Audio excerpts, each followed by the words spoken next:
Hello बच्चों, इस video में हम पढ़ने वाले हैं कॉम्पिटेंसी क्वेश्चंस के बारे में जो कि सीबीएसई ने इंक्लूड कर दिए हैं अपने बोर्ड एग्जाम्स के अंदर। हेमोग्लोबिन होता है। यही अगर मैं प्लांट्स की बात करूं तो प्लांट्स के अंदर क्या प्रेजेंट होता है, क्लोरो ऐसे हैं जिसमें एनाबॉलिज्म होता है। एनाबॉलिज्म मतलब कि चीजें जुड़कर एक बड़ी चीज हमारी मिशन में क्या करते हैं, उस वेस्ट मटेरियल यूरिन के फॉर्मेशन में डिफाई कर देते हैं ब्लड को, और यूरिन का फॉर्मेशन। और चलो अब हम क्या कर चुके हैं, अपने 4 क्वेश्चंस कंप्लीट कर चुके हैं। अब हम कंटिन्यू करते हैं नेक्स्ट फिफ्थ क्वेश्चन से। तो फिफ्थ क्वेश्चन की अगर हम बात करें तो इसमें दिया क्या है हमें, which row in the table below shows the correct products of anaerobic respiration. तो एनएरोबिक जो रेस्पिरेशन है उसके बारे में बात की है, किस केस में, ह्यूमंस के केस में और ईस्ट के केस में। तो ईस्ट अगर आप जानते हो तो ईस्ट क्या होता है, एक तरीके का फंगस होता है। ठीक। तो ह्यूमंस के अंदर बात करें तो एनएरोबिक रेस्पिरेशन में किस चीज का प्रोडक्शन होता है ये पूछा गया है। क्या ह्यूमन बींग्स के अंदर जब एनएरोबिक रेस्पिरेशन होता है तो लैक्टिक एसिड फॉर्म होता है? यस। क्या ह्यूमन बींग्स के अंदर जब एनएरोबिक रेस्पिरेशन होता है तो साथ में क्या कार्बन डाइऑक्साइड भी प्रोड्यूस होता है जब ये लैक्टिक एसिड बन रहा होता है? तो इसका जवाब है नो। अगर हम ईस्ट की बात करें तो ईस्ट के अंदर जब लैक्टिक एसिड फॉर्म होता है या नहीं होता है, तो ईस्ट के अंदर लैक्टिक एसिड का फॉर्मेशन नहीं होता, क्योंकि ईस्ट क्या करता है, इथेनॉल का फॉर्मेशन करता है, ना कि लैक्टिक एसिड का। क्या जब इथेनॉल फॉर्म होता है तो क्या इनके अंदर कार्बन डाइऑक्साइड रिलीज होता है? तो इसका जवाब है यस। यानी कि यस नो नो यस, जिसका आंसर हमारा कौन सा हो गया, ये सेकंड वाला ऑप्शन सही हो जाएगा। ठीक। अगर इसके बारे में थोड़ा और डिस्कस करें तो थ्योरी वाले हमने जब लेक्चर्स किए थे तो हमने उसमें देखा था ऑलरेडी। अगर आपने ये वीडियोस नहीं देखी लेक्चर्स वाली तो आप उसे प्लीज देखो। ठीक। तो ये हमने पढ़ा था, तो इसमें हमें गिवन है जब यीस्ट के केस में क्या होता है, इथेनॉल, कार्बन डाइऑक्साइड और एनर्जी का फॉर्मेशन होता है, जबकि हम बात करें मसल सेल के अंदर लैक्टिक एसिड और एनर्जी का फॉर्मेशन होता है।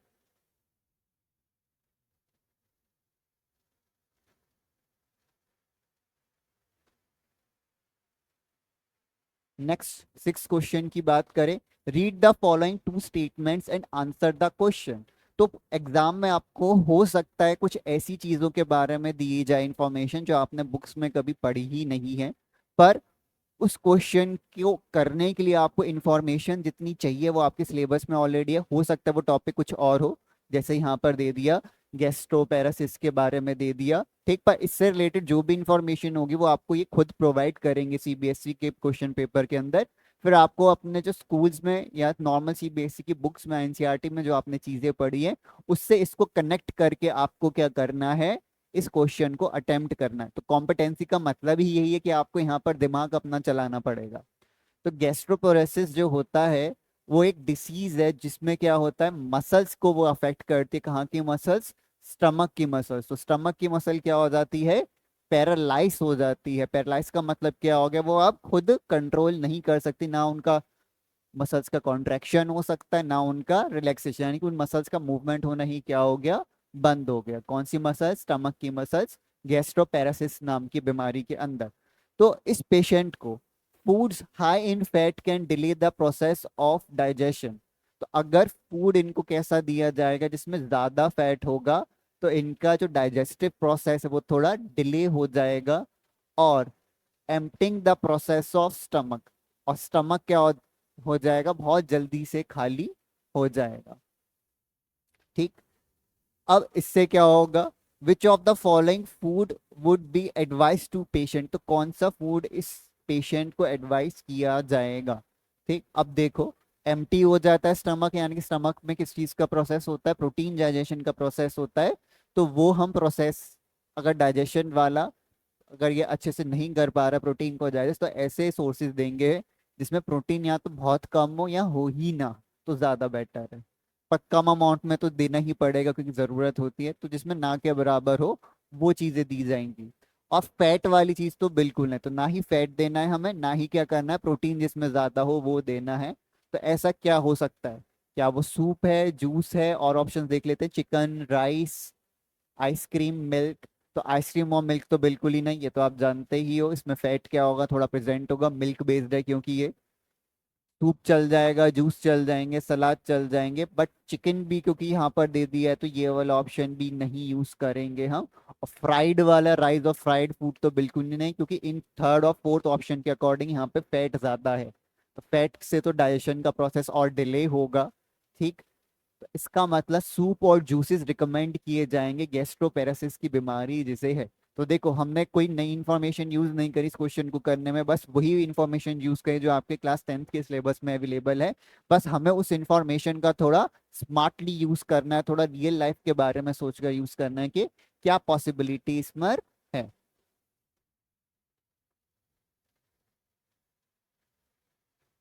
Next question, which row of the table given below correctly gives the movement of gases across blood and cells? तो हमें बताना है इस क्वेश्चन के अंदर गैसेस का मूवमेंट, कार्बन डाइऑक्साइड या ऑक्सीजन या कार्बन डाइऑक्साइड का मूवमेंट कैसे होता है डिफरेंट केसेस के अंदर, वो हमें बताना है। तो यहाँ पे इन लोगों की फाइल में एक मिसप्रिंट है कि यहाँ पे कार्बन डाइऑक्साइड लिख दिया है। तो ऑक्सीजन की बात करें तो कहाँ से कहाँ पे जाती है ऑक्सीजन?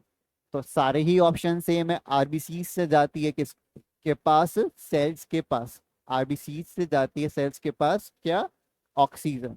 तो आरबीसी का फंक्शन क्या होता है, ऑक्सीजन को हमारी बॉडी में ट्रांसपोर्ट करना डिफरेंट सेल तक। तो आरबीसी जाएगी कहाँ से, आरबीसी से सेल के पास।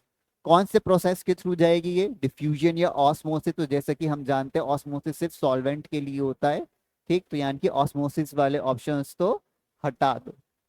ठीक, तो यानी कि डिफ्यूजन वाले प्रोसेसेस हो सकते हैं। अब फिर से फ्रॉम और टू लगा, तो बेसिकली कार्बन डाइऑक्साइड ये यहाँ पर लिखना चाह रहे थे। तो कार्बन डाइऑक्साइड कहाँ से कहाँ पे जाती है, सेल से आरबीसीज में या सेल से प्लाज्मा में? चलो मान लो आपने नहीं पढ़ा इसके बारे में, फिर भी हम इस क्वेश्चन को अटेम्प्ट करेंगे आगे। अब किस प्रोसेस से जाती है, क्या वो ऑस्मोसिस से जाती है या डिफ्यूजन से जाती है? ठीक है, एक्चुअली 11th क्लास में थोड़ा अच्छे से हाईलाइट किया है इस चीज को, 11th क्लास की बायो में, कि जो सेल्स से जो कार्बन डाइऑक्साइड जाती है वो किसके थ्रू जाती है, प्लाज्मा के थ्रू जाती है, 70% अराउंड। ठीक, ये आपने क्लास 10th में तो पढ़ा नहीं है, पर फिर भी आप इस क्वेश्चन को कैसे कर सकते हो अगर आपने इस ऑप्शन को ध्यान से देखा, कौन से, डिफ्यूजन। जैसा कि अभी मैंने बताया गैसेस के लिए हम डिफ्यूजन पे टिक करेंगे, तो कार्बन डाइऑक्साइड भी तो एक गैस होती है, तो यानी कि इसका ऑप्शन कौन सा सही होगा, फोर्थ वाला। ठीक, फोर्थ ऑप्शन क्या हो गया सही, ये पी स्टेटमेंट हो गई, ये क्यू स्टेटमेंट, ये आर स्टेटमेंट, ये एस स्टेटमेंट, ये भी मिस प्रिंट है इनकी फाइल के अंदर सीबीएसई की कॉम्पिटेंसी वाली। तो इसका आंसर क्या हो गया, फोर्थ वाला। हमने इस क्वेश्चन को अटेम्प्ट किया है अपनी क्लास 10th की इंफॉर्मेशन से यूज करके। हालांकि इस इंफॉर्मेशन से आपको थोड़ा कंफ्यूजन हो सकता है आप डाउट में आ जाओ, पर यहाँ पर कोई नेगेटिव मार्किंग तो है नहीं, तो आप यहाँ पे अच्छे से टिक करके आओ, फिर खाली कुछ मत छोड़ना।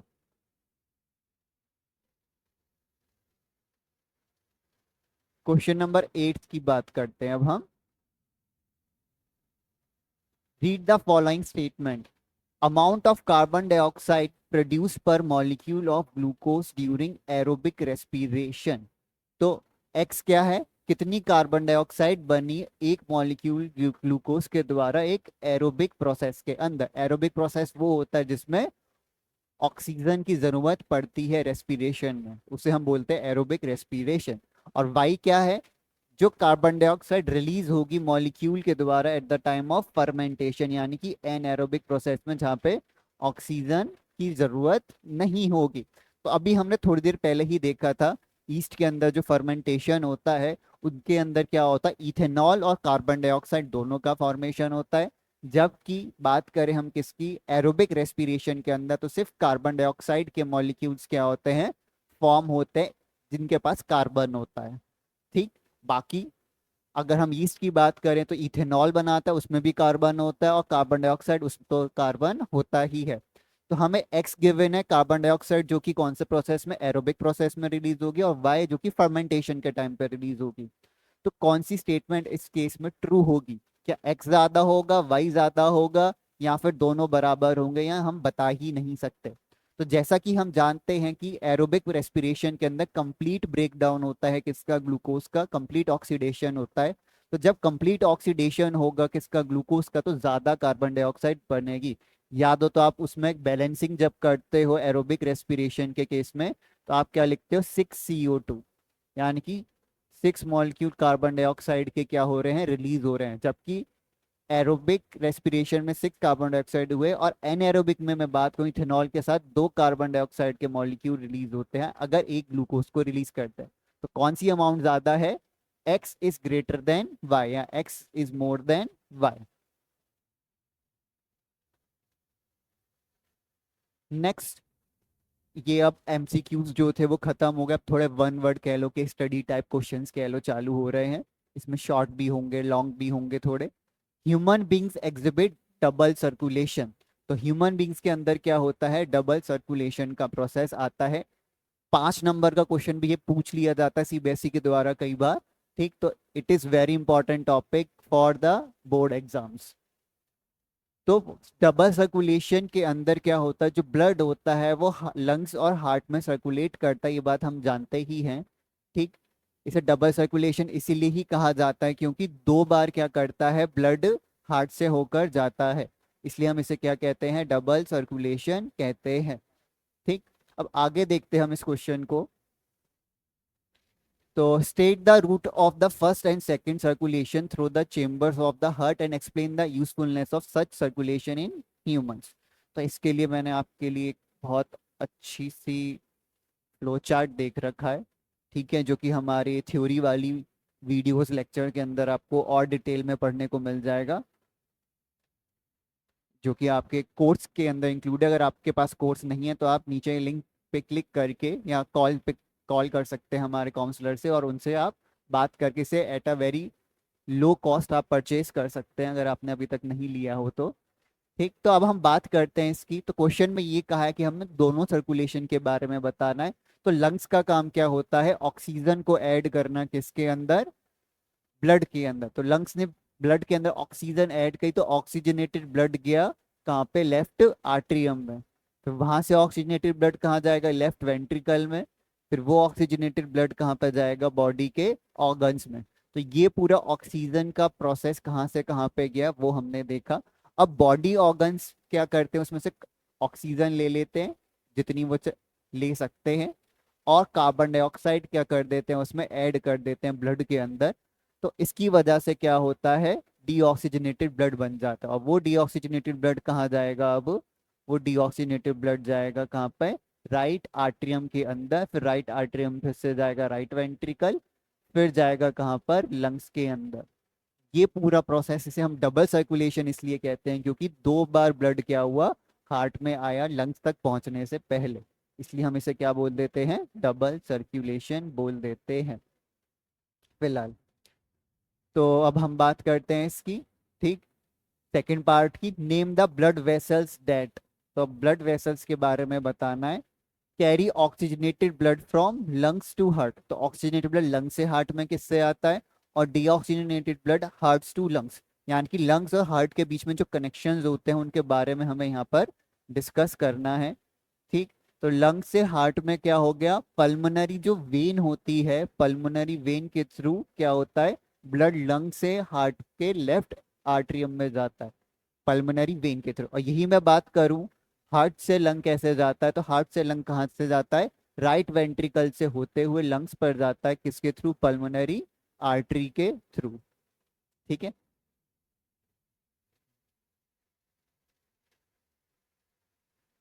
नेक्स्ट क्वेश्चन पे डिस्कशन करते हैं अब हम।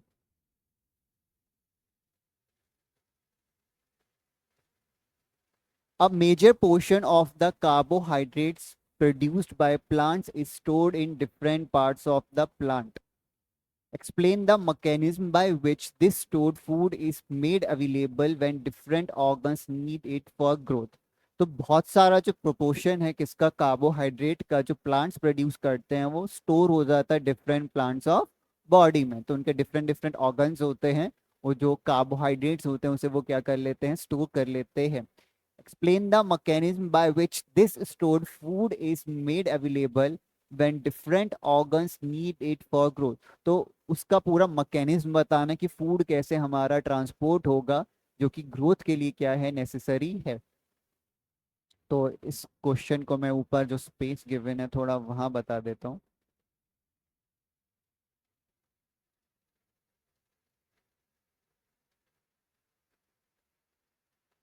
तो चलो यहाँ समझा देता हूँ मैं इस क्वेश्चन को। प्लांट से रिलेटेड क्वेश्चन है, ठीक है।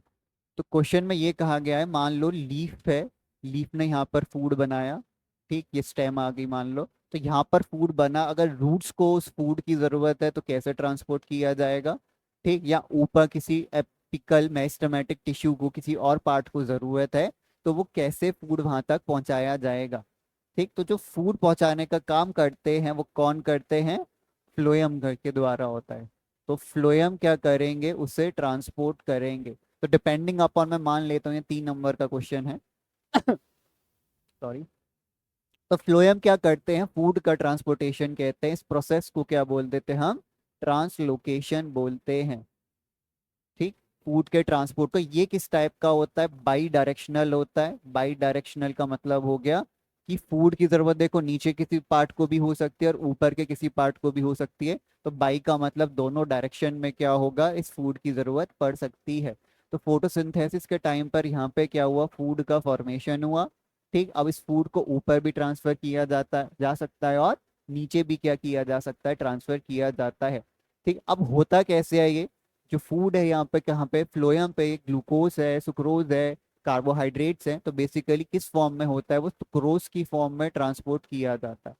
तो ये फ्लोएम है, इसके बराबर में मान लेते हैं जाइलम है। तो फ्लोएम, जाइलम।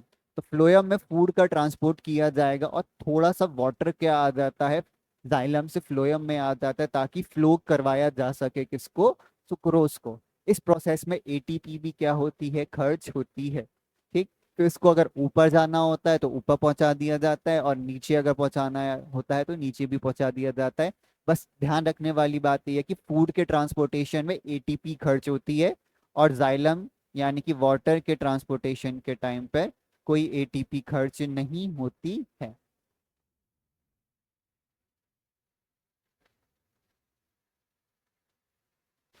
तो चलो करते हैं अब हम 11th क्वेश्चन को स्टार्ट हम।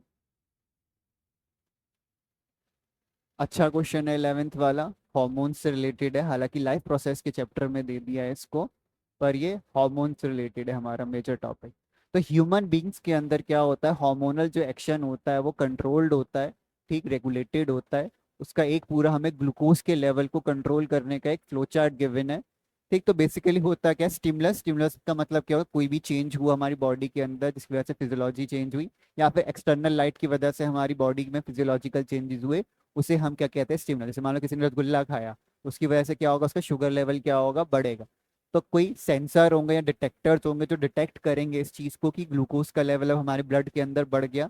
फिर इवेल्युएट करेंगे उसे कि अच्छा चलो बढ़ चुका है, तो अब क्या किया जाए। तो इफेक्टर क्या होगा, अपना काम करेगा और स्टिमुलस को कम कर देंगे। इफेक्टर क्या करेगा, ये इनहिबिशन का साइन होता है। जो आप ये साइन देख रहे हो इसका मतलब होता है इनहिबिशन, यानी कि घटाना है उस प्रोसेस को, ठीक। और एरो का मतलब वो प्रोसेस आगे जा रहा है। तो ये इफेक्टर क्या करते हैं, घटा देते हैं स्टिमुलस को, यानी कि ब्लड ग्लूकोज के लेवल को क्या करेंगे, घटा देंगे। तो इसी से रिलेटेड हमें देखना है इस एग्जाम्पल को।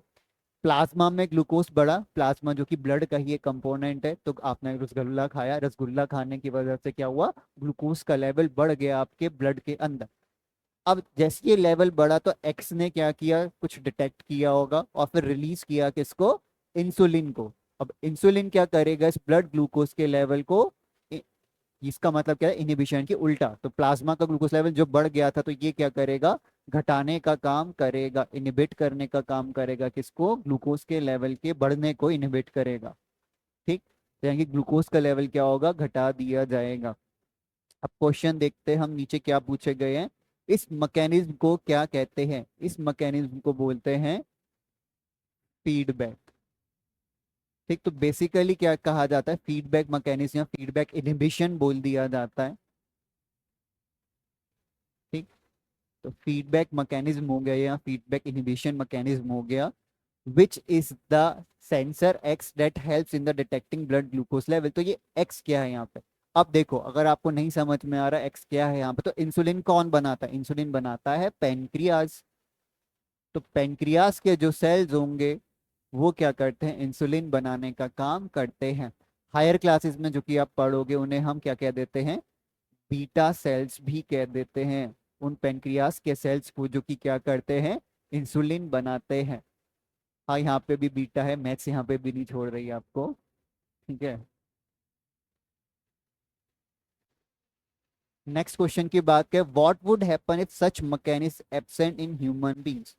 अगर ऐसा प्रोसेस हो ही ना, फीडबैक मैकेनिज्म अगर हो ही ना, तो हमें उसका क्या इफेक्ट पड़ेगा, तो इफेक्ट ये पड़ेगा कि ग्लूकोज अगर बढ़ गया तो वो बढ़ा रहेगा, जिसकी वजह से हमारा क्या होगा, नुकसान होगा, हमारे ऑर्गन्स डैमेज हो जाएंगे, ब्लड वेसल्स पे फर्क पड़ेगा, और अदर जो डिसीजेज वगैरह है वो हमें हो जाएंगी। ठीक,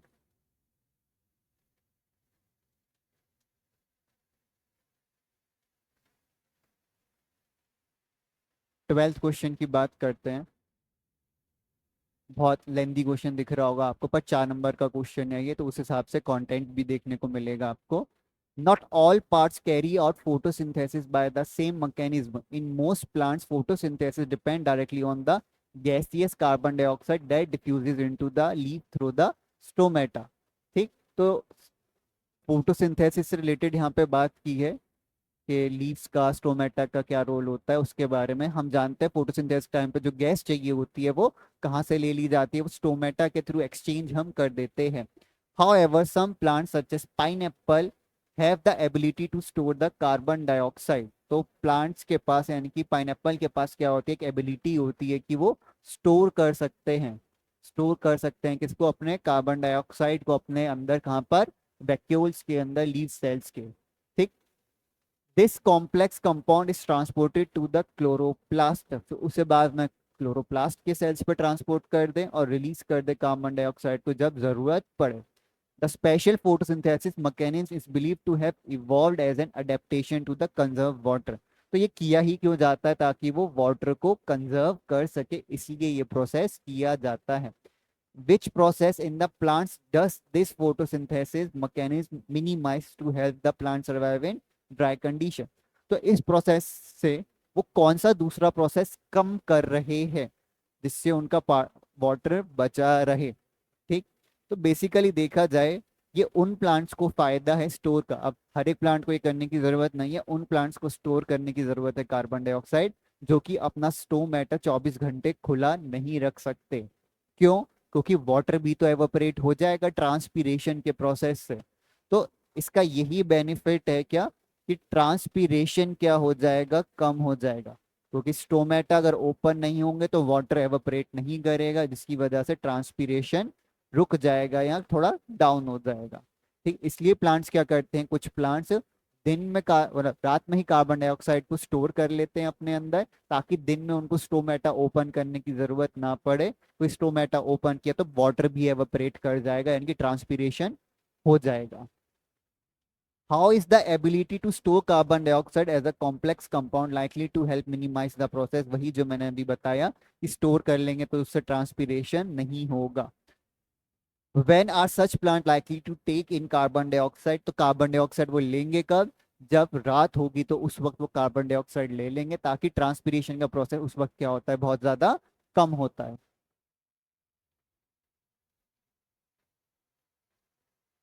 नेक्स्ट क्वेश्चन की तरफ चलते हैं। When some particles like sand or dust fall into our eyes start to water on their own, we blink to get the particle out of our eyes। तो जब हमारी आंखों में कुछ गिर जाता है तो आंखों में से पानी आने लगता है। ठीक, ताकि वो पार्टिकल्स जो है वो हमारे आंखों से निकल जाए। This is the type of reaction to a stimulus that the human body shows. तो हमारी बॉडी क्या करती है, इसे शो करती है स्टिमुलस के द्वारा।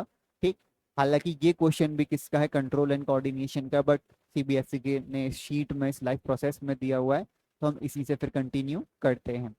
ठीक, is the above mention reaction involuntary या वॉलंटरी। तो क्या आप सोचते हो कि मेरी आंखें पानी छोड़ने लगे हैं, अपने आप ही वो पानी रिलीज करने लगती है, तो वो है इनवॉलंटरी एक्शन होता है हमारा, इसमें हमारा खुद का कंट्रोल नहीं होता। ठीक, इस पाथवे को क्या कुछ नाम दिया जाता है जब हम स्टिमुलस के अकॉर्डिंग रिएक्ट करते हैं? यस, हमने पढ़ा है इसको, रिफ्लेक्स आर्क बोलते हैं इस पाथवे को। अगर एक्शन बोलते कि कौन सा एक्शन होता तो हम रिफ्लेक्स एक्शन लिखते, और पाथवे बोला है तो रिफ्लेक्स आर्क एक पाथवे हो जाता है, इससे प्रोसेस होता है। अब हमें बताना है यहाँ पे कुछ नाम देने हैं, the organ that respond to a stimulus, तो कौन सा ऐसा ऑर्गन होता है जो स्टिमुलस को रिस्पॉन्ड करता है, उस ऑर्गन को हम क्या बोलते हैं, इफेक्टर बोलते हैं। क्या बोलते हैं, इफेक्टर। आपने रिसेप्टर वर्ड सुना होगा, रिसेप्टर जो रिसीव करने वाले, जैसे फोटो रिसेप्टर, फोनो receptor, gustatory receptor, olfactory receptor, thermo receptor. ऐसे ही क्या होता है, इफेक्टर होता है। इफेक्टर मतलब एक्शन करने वाले, सिग्नल रिसीव करने वाले रिसेप्टर, और एक्शन करने वाले क्या हो गए, इफेक्टर हो गए। The part of the brain that receives sensory impulse, तो ब्रेन का कौन सा पार्ट इस सेंसरी इंफॉर्मेशन को लेगा, वो होगा फोर ब्रेन। तो फोर ब्रेन में ही ये जो सिग्नल्स होंगे वो आएंगे, रिसीव करेगा वो सेंसरी इम्पल्सेस को। ठीक। तो ये था आपका 4 नंबर का क्वेश्चन, हालांकि कंट्रोल एंड कोऑर्डिनेशन से रिलेटेड था, बट इन्होंने लाइफ प्रोसेस की शीट में दिया था तो मैंने बता दिया। नेक्स्ट, चलो ये वाला क्वेश्चन तो लाइफ प्रोसेस का ही है फाइनली। ठीक। एक टाइप के सील के बारे में बताया गया है। सील आई होप आपको पता होगा, जो अंटार्कटिका वगैरह के रीजन, ठंडे इलाकों में ज्यादातर सील्स पाए जाते हैं, तो उसी के बारे में गिवन है यहाँ पे। वेडल सील का नाम गिवन है यहाँ पे, जो कि डीप सी में जाकर के क्या होता है, डाइविंग मैमल, के बहुत अंदर तक पानी में चले जाता है। ठीक। ये इसका खुद का कुछ अडेप्टेशन है कि ये क्या कर सकता है, बहुत लंबे टाइम तक रेस्पिरेशन कर सकता है बिना ऑक्सीजन के। ठीक, बिना एयर के, क्योंकि वो हार्ट जब होता है तो इतनी ऑक्सीजन अंदर ले जाता है। ठीक। जिसकी वजह से उसको बार बार और ज्यादा ऑक्सीजन लेने की जरूरत नहीं पड़ती, और कुछ अदर भी रीजंस हैं, उसके बारे में हम बात करते हैं। जब वो पानी में डाइविंग कर रहा होता है तो उसका जो ब्लड फ्लो है वो क्या हो जाता है, घट जाता है। किसमें, 80 से 95% ब्लड कम हो जाता है पहुंचना सब ऑर्गन्स पे, सिवाय लंग्स, हार्ट और ब्रेन पे। यानी कि सिर्फ वो कहाँ पर जाता है, लंग्स में जाता है वो ब्लड, सर्कुलेट होता है, हार्ट में सर्कुलेट होता है, और ब्रेन में। सिर्फ ये 3 चीजों पे ही वो सर्कुलेट करता रहता है। अपने ब्रेन को जिंदा रहने के लिए ब्लड बार बार कॉन्स्टेंटली देना पड़ेगा ताकि वो ऑक्सीजन अच्छे से ट्रांसपोर्ट हो पाए। हार्ट को भी पंपिंग करनी है तो वो भी जरूरत है। और लंग्स भी क्या करते हैं, ऑक्सीजन ऐड करते हैं, हालांकि ऐड हो चुकी है वो पहले से ही, पर फिर भी वो सर्कुलेशन का प्रोसेस इन तीनों ऑर्गन्स के लिए जरूरी है। और क्या बात की गई है, जो 70% ऑक्सीजन होती है वो इनकी बॉडी में ब्लड में क्या की जाती है, स्टोर कर दी जाती है हीमोग्लोबिन में। जबकि मैं ह्यूमन बींग्स की बात करूं तो सिर्फ 51% ही हीमोग्लोबिन से कंबाइंड होती है। ह्यूमंस के अंदर 51% हीमोग्लोबिन कंबाइंड होती है ऑक्सीजन से, और सील की बॉडी के अंदर 70% क्या होती है, कंबाइंड होती है। नेक्स्ट अगर मैं बात करूं, 25% of oxygen seal body stored in the muscles, तो मसल्स के अंदर 25% ऑक्सीजन स्टोर होती है। किसके केस में, सील के केस में। वो कौन स्टोर करता है, मायोग्लोबिन नाम का प्रोटीन स्टोर करता है। हम ब्लड के अंदर जैसे हीमोग्लोबिन होता है, वैसे मसल्स के अंदर क्या पाया जाता है, मायोग्लोबिन नाम का प्रोटीन पाया जाता है, जो कि क्या करता है, स्टोर करता है ऑक्सीजन को। As compare to just 13% in humans, तो ह्यूमंस के अंदर तो सिर्फ 13% ऑक्सीजन ही कहाँ पे स्टोर होती है, मायोग्लोबिन के अंदर स्टोर होती है। तो 3 रीजन पढ़े हमने। सबसे पहला रीजन ये कि मेन ऑर्गन्स जो हैं, लंग्स, हार्ट और ब्लड ब्रेन, इन 3 के अलावा बाकी जगह पे ब्लड पहुंचना ही क्या कर दिया जाता है, ब्लड का फ्लो कम कर दिया जाता है। ठीक। दूसरा पॉइंट हमने ये पढ़ा कि ब्लड के अंदर 70% स्टोर करते हैं सील, और ह्यूमंस के अंदर 51% ही जो हीमोग्लोबिन होता है वो स्टोर करता है। और हमने क्या पढ़ा, 25% मसल्स के अंदर जो ऑक्सीजन होती है वो मायोग्लोबिन में स्टोर होती है, और ह्यूमंस के अंदर जबकि सिर्फ क्या होती है, 13% ही स्टोर होती है। ठीक। अब आगे हम क्वेश्चंस के बारे में देखते हैं, और क्या पूछा है इन्होंने, बहुत बड़ा क्वेश्चन है यहाँ पर। तो पेपर में इस क्वेश्चन को अगर आता है इस तरीके कोई, तो लास्ट में ही अटेम्प्ट करें, क्योंकि एक तो पहली बार पढ़ोगे इस क्वेश्चन को, और इतने बड़ा क्वेश्चन है तो टाइम भी ये ज्यादा लेगा। In 1980s, a group of scientists carried out an experiment to understand how a whaler seal respires underwater during dives of different duration. After each dive completed by the seal, they measured the concentration of lactic acid in the seal's blood. तो उन्होंने हर थोड़ी देर में check किया कि कैसे कैसे उनकी blood के अंदर, जो सील का ब्लड है, वो लैक्टिक एसिड बढ़ रहा है, घट रहा है, या किस तरीके से वो देखने को हमें मिल रहा है। इन द सीज blood after the graph represent, तो ये ग्राफ हमें गिवन है। ठीक है।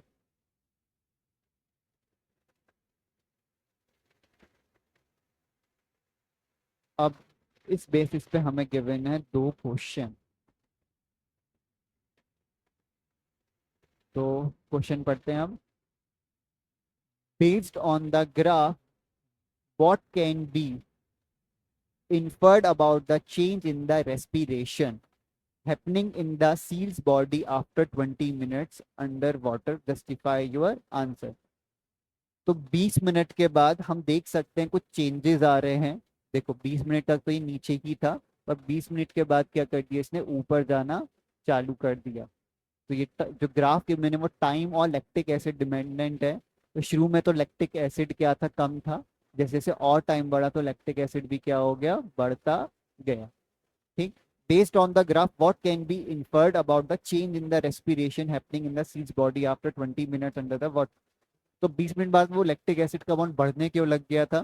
ठीक, वो बढ़ने इसलिए लग गया था क्योंकि ऑक्सीजन की अमाउंट क्या हो जाएगी, कम हो जाएगी। और जैसा कि हम जानते हैं मसल्स क्या करती हैं जब ऑक्सीजन कम होती है, तो कार्बन डाइऑक्साइड और सॉरी जब ऑक्सीजन कम हो जाती है तो मसल्स क्या करते हैं, लैक्टिक एसिड का फॉर्मेशन करते हैं। क्या करते हैं, लैक्टिक एसिड। तो इसलिए लैक्टिक एसिड का अमाउंट क्या हो गया, बढ़ गया। ठीक।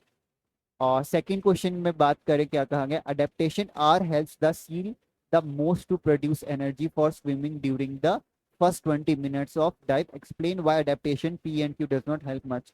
इसमें ये कहा जा रहा है कि आर जो है, जो हमने 3 पॉइंट्स ऊपर पढ़े, इसमें आर वाला सबसे ज्यादा क्या था, इफेक्टिव था, और बाकी दोनों इफेक्टिव नहीं है उतने। ऐसा क्यों? तो आर में क्या बताया गया है कि 25% जो ऑक्सीजन है वो मसल्स में स्टोर हो जाती है, ठीक, सील की बॉडी के अंदर। तो चलो, मसल में ही क्योंकि ऑक्सीजन स्टोर हो रही है तो इससे फायदा तो होगा मसल्स को, ये तो हमें कंफर्म है। पर बाकी दोनों से इतना फायदा क्यों नहीं हो रहा जितना आर से फायदा हो रहा है, उसके बारे में हम बात करते हैं। तो इसमें ये लिखा है कि ब्लड फ्लो को क्या कर देते हैं, घटा देते हैं। तो यानी कि ब्लड मसल तक ये पहुंचने नहीं वाला है। तो इसलिए इस वाले पॉइंट का तो नुकसान है मसल को, अगर मसल के पॉइंट ऑफ व्यू से, पूरे स्किन के पॉइंट ऑफ व्यू से नहीं। क्योंकि मसल तक जब ब्लड ही नहीं पहुंचेगा तो और ऑक्सीजन की अगर जरूरत भी होगी मसल को तो वो नहीं मिलने वाली उसे ऑक्सीजन। क्यों? क्योंकि वो ऑक्सीजन कहाँ जा रही है, लंग्स, हार्ट और ब्रेन में जा रही है। तो इसलिए ये वाले पॉइंट का फायदा मसल सेल्स को नहीं मिलेगा। 70% जो ऑक्सीजन होती है वो ब्लड में स्टोर होती है। भाई जब तुम ब्लड मसल्स तक पहुंचा ही नहीं रहे तो ब्लड में तुम कितनी भी ऑक्सीजन स्टोर कर लो, मसल्स को फायदा नहीं मिलने वाला, अदर ऑर्गन्स को मिलेगा। तो इसलिए आर वाला पॉइंट क्या है, ज्यादा इफेक्टिव है। क्यों? क्योंकि जब ब्लड तक घूमेगा ही नहीं, मसल पे पहुंचेगा ही नहीं, तो उसकी वजह से क्या होगा, रिडक्शन हो जाएगा ऑक्सीजन का, जिसका कोई फायदा नहीं मिलेगा किसको, मसल्स को। नेक्स्ट क्वेश्चन, 15th क्वेश्चन की बात करें। Anita conducted an experiment to examine photosynthesis in aquatic plant kept in a tank by measuring dissolved oxygen. She plotted her result in the following graph X. तो हमें यहाँ पे graph given है aquatic plant के अंदर। ठीक, तो उन्होंने ये देखा कि जैसे जैसे टाइम बढ़ता जा रहा है तो जो डिजोल्व ऑक्सीजन है, यानी कि वो ऑक्सीजन जो वाटर में डिजोल्व थी वो इंक्रीज हुई। हम जानते हैं प्लांट क्या करते हैं, फोटोसिंथेसिस करते हैं लाइट की मदद से, और क्या रिलीज करते हैं, ऑक्सीजन रिलीज करते हैं। वो ऑक्सीजन जो वाटर होता है उसी के अंदर डिजोल्व होता है। जैसे आप कोल्ड ड्रिंक पीते हो तो कोल्ड ड्रिंक के अंदर भी तो गैस होती है, वो गैस बेसिकली कोल्ड ड्रिंक के अंदर स्टोर्ड है, या कह लो डिजोल्व हो चुकी है उस लिक्विड के अंदर। तो लिक्विड और गैस का वो एक मिक्सचर है। ठीक। तो यही मैं अगर बात करूं डिजोल्व ऑक्सीजन, तो ऑक्सीजन क्या है जो ये रिलीज हो रही है वो कहाँ पे मिक्स हो गई है, वो वाटर के अंदर ही मिक्स हो गई है। अब मछली है, मछली बाहर आके पानी, पानी के बाहर आकर थोड़ी एयर से ऑक्सीजन लेती है। जो वाटर के अंदर ही ऑक्सीजन डिजोल्व होती है, घुल जाती है, उसी से वो क्या करती है, फिशेस गिल्स का यूज कर कर ऑक्सीजन ले लेती हैं। तो अब उसने क्या किया, उस अनीता ने, तो अनीता ने रिपीट किया फिर से एक्सपेरिमेंट। बस फर्क क्या था, उसने टैंक को क्या कर दिया, कवर कर दिया ब्लैक क्लॉथ से। टैंक जो था उसने क्या कर दिया, कवर कर दिया ब्लैक क्लॉथ से। तो उसने ये देखा धीरे धीरे पानी के अंदर ऑक्सीजन का अमाउंट, डिजोल्व ऑक्सीजन कम हो गए। ठीक। जब टैंक खुला था मतलब उस पर कवरिंग नहीं थी, तब उस वक्त ऑक्सीजन का लेवल धीरे धीरे बढ़ रहा था। और टैंक पे जैसे ही कपड़ा डाल दिया ब्लैक कलर का तो वो अमाउंट क्या हो गया, घटने लग गया। What could be the aim of her experiment, तो इस एक्सपेरिमेंट से क्या करना चाह रही थी, आखिर करना क्या चाहते हो भाई। तो ये करना क्या चाह रही थी ये उस वक्त, कि वो ये देखना चाह रही थी कि लाइट का इफेक्ट क्या प्लांट के फोटोसिंथेसिस पे भी पड़ता है। तो ये इसने क्या किया, एक्सपेरिमेंटली ऑब्जर्व किया। Apart from the photosynthesis what other cellular process can be observed by the experiment. तो इस एक्सपेरिमेंट से हम फोटोसिंथेसिस के अलावा और क्या ऑब्जर्व कर सकते हैं। ठीक, अब फोटोसिंथेसिस जहाँ ऑब्जर्व कर रहे हैं, हमें रेस्पिरेशन भी तो ऑब्जर्व ऑब्जर्व कर सकते हैं। तो रेस्पिरेशन में क्या होता है, रेस्पिरेशन, अब प्लांट्स को भी तो सांस लेनी होती है, तो फोटोसिंथेसिस में जो वो ऑक्सीजन बनाते थे, ठीक, उसमें से कुछ वो अपने लिए रख लेते थे और कुछ बाहर रिलीज कर देते हैं।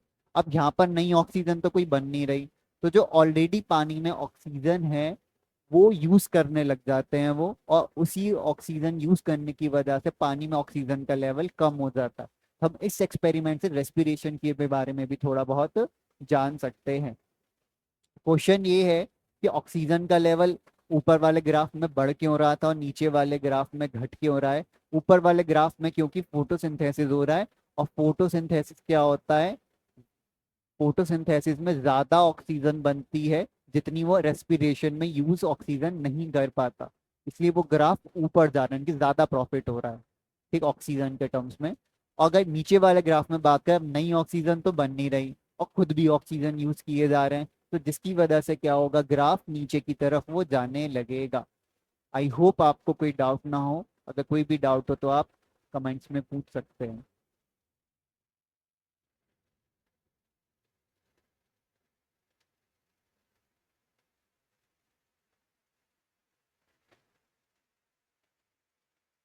नेक्स्ट क्वेश्चन की बात करते हैं। Terrestrial animals use lungs to breathe while aquatic animals like fishes uses gills to absorb dissolved oxygen in water. तो हम जो टेरेस्ट्रियल एनिमल्स हैं, कि वो एनिमल्स जो कि जमीन पर पाए जाते हैं, तो वो लंग्स यूज करते हैं, जबकि जो एक्वेटिक होते हैं वो क्या यूज, एक्वेटिक एनिमल जैसे कि फिशेज हो गए, वो क्या यूज करते हैं, गिल्स का यूज करते हैं, ताकि वो डिजॉल्व ऑक्सीजन को यूज कर सके। अब जो फ्रॉग होता है वो सरवाइव कर जाता है पानी में भी और जमीन पे भी। तो how does a frog acquire oxygen while under water, तो अंडर वाटर वो ऑक्सीजन कैसे लेता है। तो आप गिल्स मत लिख कर आना, ठीक, क्योंकि जब वो टेडपोल वाली स्टेज में होता है तब तो चलो गिल्स यूज कर लेता है वो, पर जब वो थोड़ा फ्रॉग के लेवल पे डेवलप हो जाता है तो वो यूज करता है स्किन का, स्किन की मदद से क्या करता है, ऑक्सीजन को एब्जॉर्ब करता है, कहाँ से, वाटर से। Are lungs of terrestrial animals and gills of fishes analogous organ. अब ये एनालोगस ऑर्गन क्या होता है, एनालोगस ऑर्गन के बारे में आपको हेरिडिटी एंड इवोल्यूशन का जो इवोल्यूशन वाला पार्ट था उसमें पढ़ाया जाता था पहले, अब नहीं पढ़ाया जाता, और अब वो सीबीएसई ने उस पार्ट को हटा दिया है। पर फिर भी एनालोगस ऑर्गन मैं बता देता हूँ क्या होते हैं। एनालोगस ऑर्गन वो होते हैं जिनका फंक्शन सिमिलर होता है, पर स्ट्रक्चर क्या होता है, डिफरेंट होता है। अब लंग्स और गिल्स का दोनों का फंक्शन सेम है क्या, कि वो ऑक्सीजन को क्या करते हैं, ऐड करने का काम करते हैं, क्या करते हैं, ऑक्सीजन को ऐड करते हैं किसके अंदर, ब्लड के अंदर। तो ये फंक्शन उनका क्या है, सेम है, ठीक है। तो सेम क्यों है, क्योंकि ये दोनों ही ऑक्सीजन के लेवल को ऐड करने का काम होता है, तो रीजन भी बता दिया मैंने। Why do aquatic animals have higher breathing rate, तो हायर ब्रीदिंग रेट क्यों होता है aquatic as compare to terrestrial का, कि ऑक्सीजन का परसेंटेज एयर में कंपेरेटिवली ज्यादा है एज कम्पेयर टू वाटर, इसलिए फिशेस को, एक्वेटिक एनिमल्स को बहुत जल्दी जल्दी सांस लेनी पड़ती है, ज्यादा सांस लेनी पड़ती है, ताकि वो ज्यादा ऑक्सीजन को अपने अंदर ले सके, ठीक, इसलिए वो जल्दी जल्दी क्या लेते हैं, सांस लेते हैं, ब्रीदिंग रेट उनका क्या होता है, ज्यादा होता है, क्योंकि डिजॉल्व्ड ऑक्सीजन वाटर के अंदर कम अमाउंट में प्रेजेंट होती है।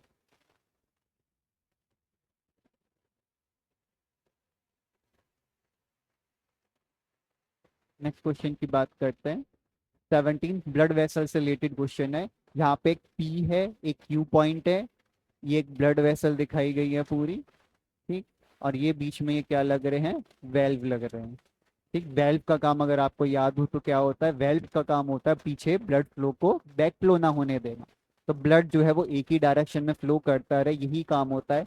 जैसा कि अगर हम इस डायग्राम में देखें तो ब्लड कहाँ जाएगा, पी से क्यू की डायरेक्शन में जाएगा, क्योंकि अगर क्यू से पी की तरफ आएगा तो वो गेट्स जो है यानी कि वेल्व जो है वो ऑटोमेटिकली बंद हो जाएंगे, जिसकी वजह से वो एक ही डायरेक्शन में ब्लड क्या होता है, फ्लो होता है। कौन सी वेसल है ये, इसमें ये कहा गया ब्लड वेसल तो है। अब बताओ कौन सी ब्लड वेसल है। ब्लड वेसल के हमने तीन टाइप्स पढ़े, आर्टरीज, वेन्स और कैपिलरीज। ये कौन सी हैं, ये वेन्स हैं। वेन्स क्यों, क्योंकि इनके पास वेल्स हैं। तो वेल्स किसके पास होते हैं, वेन्स के पास ही वेल्स प्रेजेंट होते हैं। सेकंड पार्ट में डायरेक्शन पूछा ब्लड की, तो पी से क्यू की तरफ क्या होगा, ये फ्लो करेगा ब्लड। ठीक, इजी पीजी क्वेश्चन था ये तो।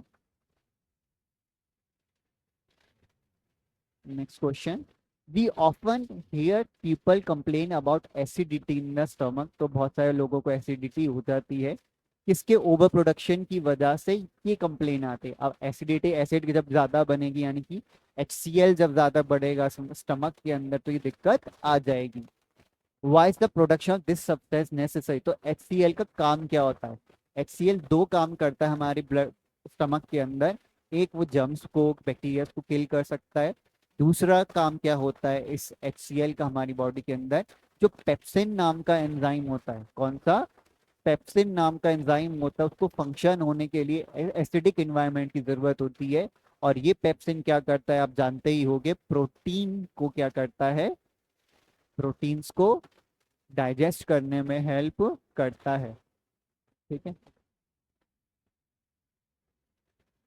Next, how does the stomach prevent itself from the harmful effect of over production of the substance. तो स्टमक इस HCl से खुद को कैसे प्रोटेक्ट करता है, ये भी बहुत इजी पीजी सा क्वेश्चन पूछ लिया। क्योंकि स्टमक के ऊपर क्या होती है, म्यूकस की कवरिंग होती है। और म्यूकस की कवरिंग की वजह से क्या होता है, स्टमक खुद को प्रोटेक्ट करता है, किससे, HCl से।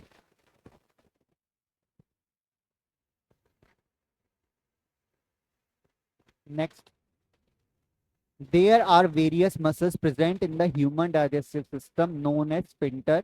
इनके एग्जाम्पल गिवन है, पाइलोरिक स्फिंक्टर और एनल स्फिंक्टर। ठीक, तो अगर इसमें से कुछ मेल फंक्शनिंग हो जाए स्फिंक्टर्स की, तो क्या नुकसान होगा।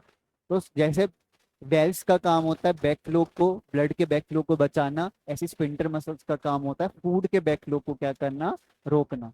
तो जो पाइलोरिक स्फिंक्टर होता है वो स्टमक और स्मॉल इंटेस्टाइन के बीच में होता है, जो एनल स्फिंक्टर होता है वो एनएस में होता है। तो अगर ये गेट कह लो, स्फिंक्टर का गेट है, ये गेट स्टमक और स्मॉल इंटेस्टाइन के बीच में जो अच्छे से काम है, उससे क्या होगा, स्टमक से खाना बहुत जल्दी कहाँ पहुंच जाएगा, स्मॉल इंटेस्टाइन के अंदर पहुंच जाएगा, जिससे प्रॉपरली स्टमक के अंदर डाइजेस्ट नहीं हुआ होगा। Number one.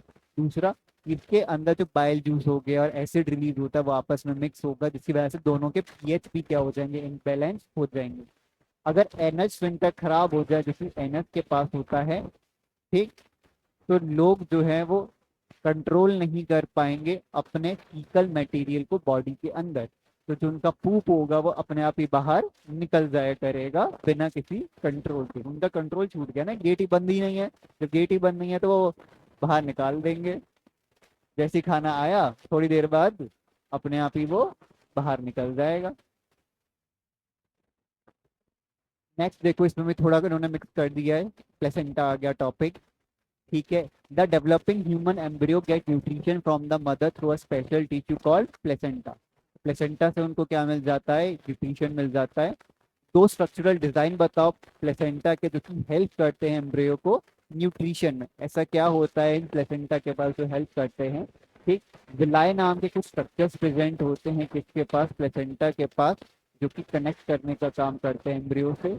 अम्बिलिकल कॉर्ड भी क्या होती है, प्रेजेंट होती है, जिसकी वजह से क्या होता है, बेबी को या कह लो एम्ब्रियो को टिश्यू, एम्ब्रियो को न्यूट्रिशन अच्छे से मिल जाता है। Is the placental tissue design for one way transport, नहीं, ये क्या होता है, टू वे ट्रांसपोर्ट होता है। मदर से फीटस पे क्या जाता है, मदर से एम्ब्रियो या फीटस पे पहुंचता है ऑक्सीजन और फूड, और फीटस क्या वापस से मदर को भेजता है। अब ऑक्सीजन यूज करके फीटस क्या बनाएगा, कार्बन डाइऑक्साइड, पे कार्बन डाइऑक्साइड वापस से मदर को भेज देगा। फूड का जो वेस्ट होगा वो भी क्या करेगा, वो वापस से मदर को भेज देगा। ठीक, यही प्लेसेंटा के थ्रू, यानी कि ऑक्सीजन और फूड तो आएंगे किससे, मदर से, किस पे, फीटस पे। और वेस्ट और कार्बन डाइऑक्साइड क्या जाएंगे, वापस से मदर पे जाएंगे। ठीक है, लास्ट क्वेश्चन इस लाइफ प्रोसेस का, घबराने वाली बात नहीं है, सबसे बड़ा चैप्टर यही था। ठीक है, आगे चैप्टर बहुत आसान आसान होंगे, छोटे छोटे होंगे और जल्दी कवर हो जाएंगे। और देखा भी जाए तो इन्होंने कुछ पोर्शन दूसरे चैप्टर्स का इसमें भेज दिया, जिसकी वजह से थोड़ा लेंथी हो गया, बट टेंशन की बात नहीं। ठीक, आर्थ्रोपोड्स और मोलस्कस के बारे में यहाँ पे बताया गया। इनका जो ब्लड होता है, यानी कि रेस्पिरेटरी पिगमेंट होता है इनके जो ब्लड के अंदर, वो कौन सा होता है? हेमोसियानिन। हीमोग्लोबिन नहीं होता, कौन सा होता है? हेमोसियानिन होता है। जबकि ह्यूमन बींग्स की बात करें तो इनके अंदर, ह्यूमन बींग्स के अंदर जो हीमोग्लोबिन होता है उसके अंदर आयरन होता है। तो इनके पास क्या होता है? कॉपर। और हमारे पास क्या होता है? आयरन होता है। तो रेस्पिरेटरी पिगमेंट का क्या काम होता है? इस पिगमेंट का काम ये होता है ऑक्सीजन से क्या हो जाए? बाइंड हो जाए, और उस ऑक्सीजन से बाइंड होने के बाद उस ऑक्सीजन को डिफरेंट बॉडी के ऑर्गन्स तक क्या कर दे? पहुंचा दे। Why do multi cellular animals respiratory pigment? Amoeba को तो जरूरत नहीं पड़ती, पर ह्यूमंस को या अदर मल्टीसेलुलर ऑर्गेनिज्म को जरूरत क्यों है इन रेस्पिरेटरी पिगमेंट की? रीजन ये है कि हमारी बॉडी का हर एक सेल रेस्पिरेशन नहीं कर सकता ना। मान लो उंगली के बिल्कुल बीचों बीच जो सेल है, बोन के आसपास के जो सेल्स हैं, वहां तक ऑक्सीजन पहुंचानी है। तो अगर डिफ्यूजन के प्रोसेस से ऑक्सीजन पहुंचाई जाएगी, वो तो बहुत स्लो पहुंचेगी, और हो सकता है ना के बराबर पहुंचे। ये बाहर के सेल से पहले ही क्या कर लेंगे? यूज कर लेंगे। ठीक, तो इसी वजह से रेस्पिरेटरी पिगमेंट्स की जरूरत पड़ती है ह्यूमंस को और अदर मल्टी सेल्यूलर ऑर्गेनिज्म को। इस वीडियो में इतना ही। आई होप आपको चीजें अच्छे से समझ में आई हो। अगर नहीं आई तो कुछ जो भी डाउट्स हैं आप पूछ सकते हैं किसी भी मेथड से क्लासेस में। ठीक, या वैसे कमेंट करके किसी भी तरीके से आप पूछ सकते हैं। नेक्स्ट वीडियो में हम बाकी के चैप्टर्स को देखेंगे, और control and coordination just next जो वीडियो उसको देखेंगे। कॉम्पिटेंसी के क्वेश्चंस बहुत अच्छे होते हैं, प्रैक्टिस जरूर करते रहना रेगुलर, और करने के बाद एक बार थ्योरी भी नॉर्मल रिवाइज कर लेना, क्योंकि ये क्वेश्चन आप तभी कर सकते हो जब आपको वो भी जो थ्योरी है वो अच्छे से आती हो। तो नेक्स्ट वीडियो चालू करने से पहले एक बार कंट्रोल एंड कोऑर्डिनेशन रिवाइज कर लेंगे। रिवाइज नहीं है तो आपका, और फिर ही नेक्स्ट वीडियो को आप देखना। एक चीज तो मैं बताना ही भूल गया बच्चों, अगर आप हमसे और ज़्यादा क्वेश्चंस और डिटेल में चाहते हैं पढ़ना, तो शिक्षामी क्लास की वेबसाइट को आप चेकआउट करें। यहाँ पे आपको पूरा बोर्ड एग्जाम्स के लिए अच्छे से प्रिपरेशन के लिए 50 दिन के अंदर आपको कंटेंट मिलेगा। 100% syllabus coverage, daily life classes, personal mentorship और 10 इयर्स के PYQs करवाए जाएंगे इस 50 डेज स्ट्रेटेजी के अंदर। अब इसमें हमारे अलग अलग टाइप के 3 पैकेजेस हैं। तो PYQ मास्टरी, जिसमें आपको 399 में मिलेंगे 10 साल के सारे PYQs, सारी टाइपोलॉजीज के साथ, वो भी डुअल फॉर्मेट्स में, यानी कि PDF भी मिलेगी आपको और डाउनलोडेबल वीडियोस भी आपको प्रोवाइड की जाएंगी। और बोनस में आपको इसमें मिलेंगे free doubt sessions. Second package है हमारा कैप्सूल से रिलेटेड, कंसेप्ट कैप्सूल। इसमें आपको 399 में प्रोवाइड किए जाएंगे वो सब कुछ जो कि पैकेज 1 में था, और साथ में आपको मिलेंगे सारी वन शॉट कैप्सूल लेक्चर्स, यानी कि हर वीडियो, हर चैप्टर एक वीडियो के अंदर पूरा कंप्लीट एक शॉट में। हाई क्वालिटी रिकॉर्डेड वीडियोस मिलेंगी आपको, क्विक कंसेप्ट क्लियर होगा आपका, और इसमें बोनस में आपको मिलेगा डाउट सेशन भी। एक चीज इंपॉर्टेंट कि ये जो है तीनों ही पैकेजेस लाइफ टाइम एक्सेस के साथ है, यानी कल को आप अपने छोटे भाई बहन को भी ये प्रोवाइड कर सकते हैं। और जो हमारा थर्ड पैकेज है, जो कि हम रिकमेंड करते हैं because it's just for 50 days strategy, तो आपके बहुत सारे क्या होंगे? डाउट्स होंगे जो कि आप लाइव इंटरेक्शन में आके हमसे पूछ सकते हैं। ठीक, live interaction, 1-on-1 interaction with audio mic के साथ ऑन, साथ में आपको प्रोवाइड की जाएगी डेली लाइव क्लासेस भी। तो ये 3 पैकेजेस आप चेकआउट करें वेबसाइट पर जा करके, लिंक पे क्लिक कर कीजिए, और सी यू इन द